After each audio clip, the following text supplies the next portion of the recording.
Oke deh, Oke, aman bro. cek. Iya, aman, aman, aman. Aman Sorry ya. banget nih, Kalau error potong. masalah koneksi. Iya, sorry Iya, banget, iya. sorry banget. Nah, Gue pikir tadi nggak bisa ke connect, tapi ini udah connect lagi. Thank you ya. thank you, thank you, thank you, aman. Iya, Oke. bro, bro. Ah, Ini ibarat turbulence di pasar modal nih ya. iya, iya. Kadang-kadang tuh suka tiba-tiba stuck gitu.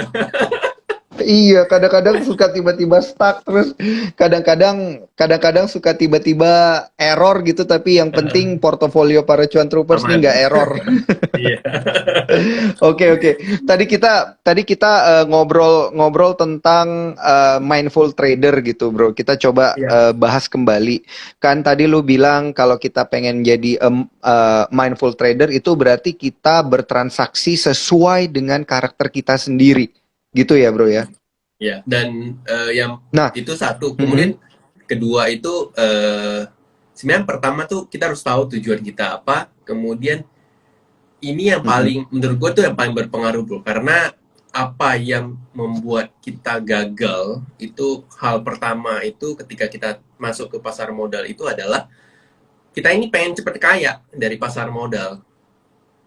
Nah itu yang mm-mm. jadi masalah karena begitu kita punya harapan untuk bisa cepet kaya itu jadinya semua pengen serba cepat. Even Indomie aja kan kita perlu masak dulu, perlu manesin air, perlu Mm-mm. proses gitu loh.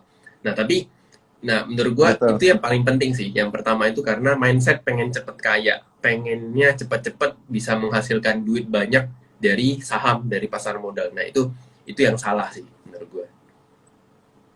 Hmm. Oke, oke, oke, oke, oke. Nah, jadi gimana sih sebenarnya Bro kita tuh menyesuaikan karakter trading kita dengan kondisi pasar gitu supaya dia bisa klop. Karena kan kita tahu kondisi pasar itu volatilitasnya tinggi banget ya.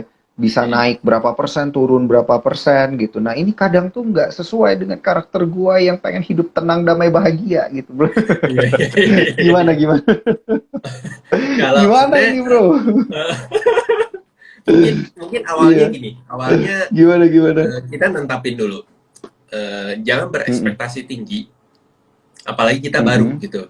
Walaupun ya kita mhm, sekarang banyak expert grup-grup saham gitu-gitu. Even itu pun kita mesti milih gitu. Kita mesti milih, kita mesti cari yang cocok sama kita.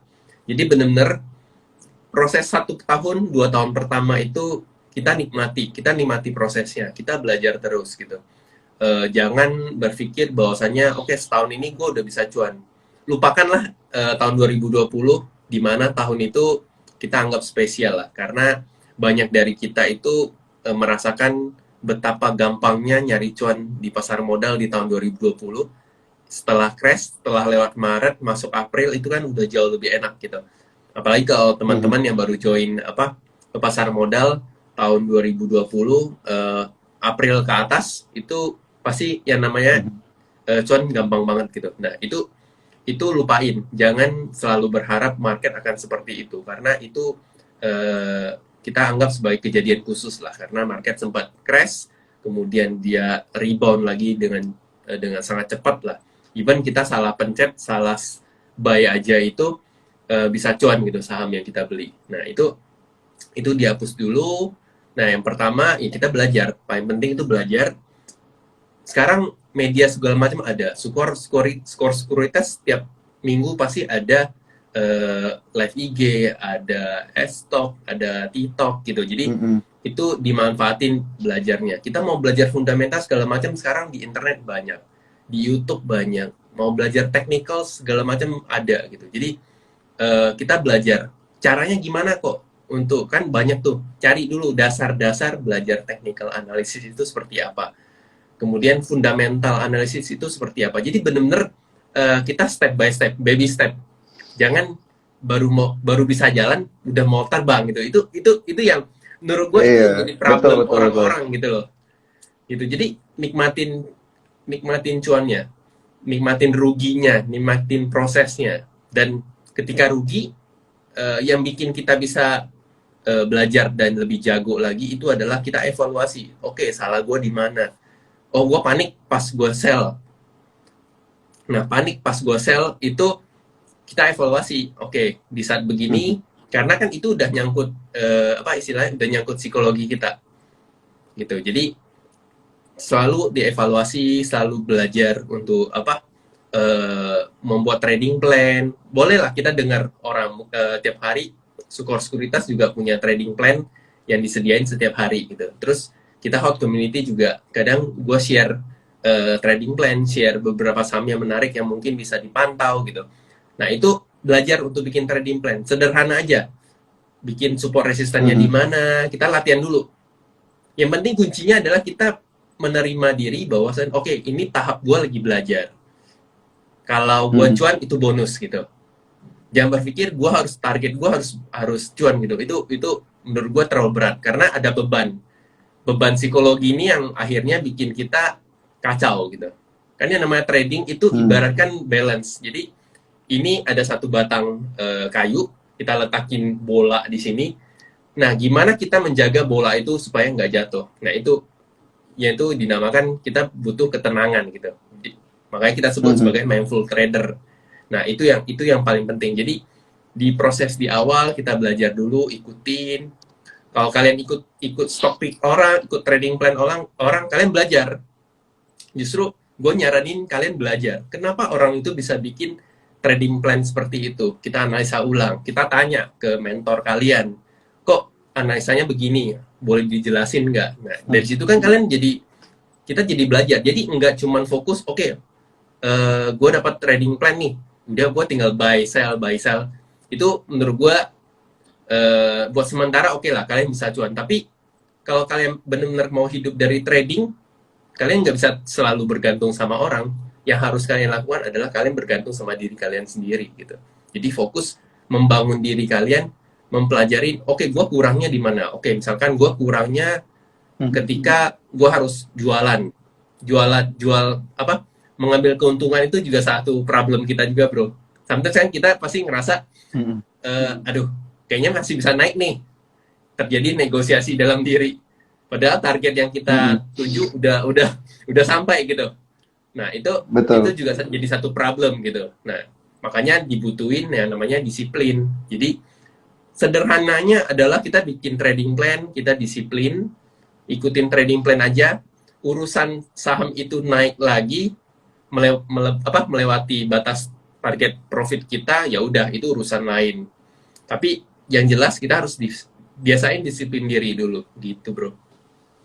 Oke, mulainya dari disiplin ya. Ini mirip nih kayak prinsip konsepnya Pak Bernard dalam buku Merdeka Finansial, ada 3M dan 1D tuh. D-nya itu disiplin ya. Jadi, tapi sebenarnya kalau gua ngelihat kan yang namanya disiplin itu ya ada di setiap aspek ya. Kalau kita mau sukses trading, investing itu harus disiplin. Kalau kita mau sukses kerja juga harus disiplin dan lain sebagainya. Nah, ini menarik nih kalau kita bahas lebih lanjut lagi. Tapi apakah kalau kita udah berpegang dengan konsep mindful trader ini, kita punya cuan atau kita punya win rate itu bisa naik lebih tinggi, bro, menurut lo? Bisa. Karena kalau kita udah bisa kalau kita masuk, misalnya kita bilang kita adalah mindful trader, itu adalah di mana tahap kita udah mulai bisa profit konsisten. Jadi kita udah mulai tidak bukan nggak tergoyahkan sih, tapi lebih kepada kita udah bisa ngontrol emosi kita lah. Sometimes kan yang paling bermasalah adalah kita susah mengatur emosi kita saat trading gitu. Karena gejolak market tadi kan. Ini misalkan tiba-tiba bukaan pagi dia turun terus kita udah panik. Tau-taunya hal-hal kayak gitu tuh itu kan harus by experience. Nah, jadi ditambah lagi butuh pengalaman. Selain disiplin, kita butuh pengalaman gitu. Semua orang pernah rugi gede lah. Gue juga pernah rugi gede. Mungkin Bro Daniel juga pernah rugi gede. Teman-teman yang lagi dengar live kita juga semuanya pernah rugi gede. Nah, tapi apa sih pelajaran dari kita rugi gede? Ya kita akhirnya belajar kan. Kita akhirnya mau belajar. Karena gue juga lihat orang kalau nggak pernah rugi gede itu nggak akan pernah mau belajar gitu. Jadi once ketika kalian udah pernah ngerasain rugi gede, gue bisa ngucapin Mhm. selamat, kalian udah lewatin satu proses, dan pasti kalian jauh lebih baik ketimbang sebelumnya gitu, gitu, gitu Mhm. bro. Oke, ini juga sependapat nih, ada cuan troopers Ya, kita Dewi Oktavianina. Betul katanya. Iya, bener banget. Kadang-kadang waktu kita kadang-kadang ya waktu kita rugi gede itu kan apa sih ya namanya banyak yang bilang tuh duit belajar gitu ya, Bro ya. duit belajar, duit sekolah, Bener kan? Tapi bener. iya duit sekolah gitu. Nah, tapi apakah yang namanya duit sekolah ini tuh emang harus selalu gede atau sebenarnya kalau kita lebih prepare, kita lebih bisa meminimalisir gitu, Bro? Eh, Kalau misalnya dari awal kita udah prepare, kita Mm-mm. udah disiplin, terutama menurut gue tuh alasan orang orang rugi gede itu termasuk gue dulu karena nggak disiplin sama yang namanya money management. Gue rugi gede Mhm. karena gue terlalu over terlalu over pede, terus beli satu saham Mhm. dengan nilai porsi portfolio itu terlalu gede gitu. Misalkan eh, kita standarnya tuh satu portofolio beli satu saham itu mungkin 10-20%. Tapi di saat itu gue Mhm. belinya hampir 50%. Yang akhirnya gue rugi gitu. Karena apa? Jadi mostly kita itu rugi gede itu karena pertama, karena memang kita nggak disiplin sama yang namanya money management. Antara nggak disiplin Mhm. sama kitanya belum ngerti gitu.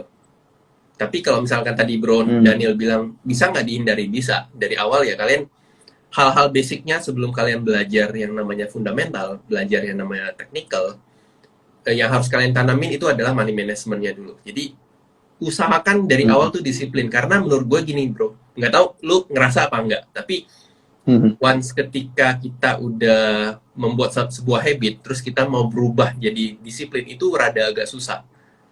Kita masih butuh Mhm. waktu lagi. Misalkan tadinya nggak disiplin soal money management, tapi karena kita udah kegebuk, terus kita maksa untuk harus bisa disiplin. Oke, gue nggak mau lagi, gue maunya disiplin gitu. Nah, tapi ketika kita lagi berproses untuk mendisiplinkan diri, mendisiplinkan money management kita, itu kadang juga masih muncul tanpa sadar kebiasaan-kebiasaan buruk kita di masa lalu gitu. Nah, that's why kenapa Mhm. kalau bisa kalian berubah dari awal itu jauh lebih baik menurut gua. Kalian nggak akan rugi gede lah gitu.